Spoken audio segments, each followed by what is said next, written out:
பொன்முடிக்கு அமைச்சராக பதவி பிரமாணம் செய்து வைக்காத ஆளுநர் ஆர்.என். ரவி அவர்களுக்கு திமுக எம்பி வில்சன் கண்டனத்தை பதிவு செய்திருக்கிறார்.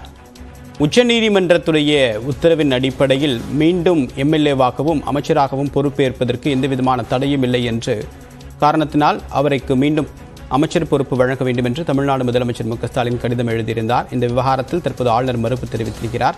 விவரங்களுடன் நிகழ்ச்சியுடைய சிறப்பு செய்தியாளர் அபினேஷ், வில்சன் கடிதத்தில் என்னென்ன அம்சங்கள் குறிப்பிடப்பட்டிருக்கு, என்னுடைய பின்னணி என்ன?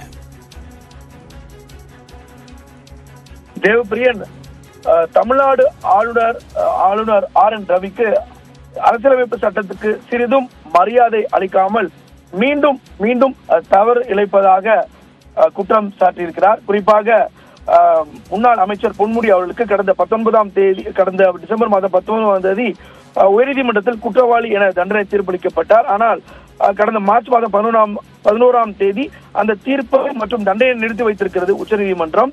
இந்த நிலையில மீண்டும் அவருக்கு அமைச்சர் பதவியை வழங்குவதற்கான அந்த பரிந்துரை கடிதத்தை முதலமைச்சர் வழங்கியிருந்தார். இந்த நிலையில எம்எல்ஏ பதவி நீக்கம் செய்யப்படக்கூடாது என்பதற்காக உச்சநீதிமன்றம் இவ்வாறு தீர்ப்பு வழங்கியுள்ள நிலையிலும் ஆளுநரின் இந்த ஐயத்திற்கு இடமின்றி நீதிமன்ற அவமதிப்பே அது ஆளுநருடைய செயல் அப்படிங்கிறது ஒரு நீதிமன்ற அவமதிப்பு அப்படிங்கிறது குற்றச்சாட்டார். மேலும் தமிழ்நாடு பாஜகவில் அறிவிக்கப்படாத தலைவராக ஆளுநர் செயல்பட்டு வருவதாகவும் தன்னுடைய குற்றச்சாட்டை முன்வைத்திருக்கூடிய நிலையில ஊடக கவனத்தை ஈர்ப்பதற்காகவே இது போன்ற செயல்களில் அவர் இறங்கியிருப்பதாகவும் அவர் குற்றம் சாட்டியிருக்கிறார்.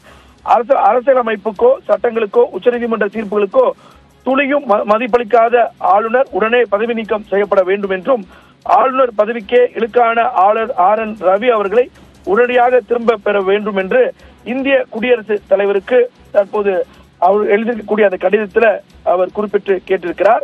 அவர் வேண்டுமென்றே உச்சநீதிமன்ற தீர்ப்புகளை மீறி நடக்கவும், அரசியலமைப்பு முறைகளை களங்கப்படுத்தவும், சட்டத்தின் விதிகளை புறக்கணிக்கவும் அப்போதுதான் அவர் பதவியிலிருந்து நீட்டிப்பதற்கான தகுதியை இழந்து விட்டார் அப்படிங்கிற குற்றச்சாட்டையும் முன்வைத்து குடியரசுத் தலைவருக்கு மாநிலங்களவை உறுப்பினர் மூத்த வழக்கறிஞர் வில்சன் கடிதத்தை எழுதியிருக்கிறார். தேவப்பிரியன், உங்களுடைய விரிவான தகவலுக்கு நன்றி அபினேஷ்.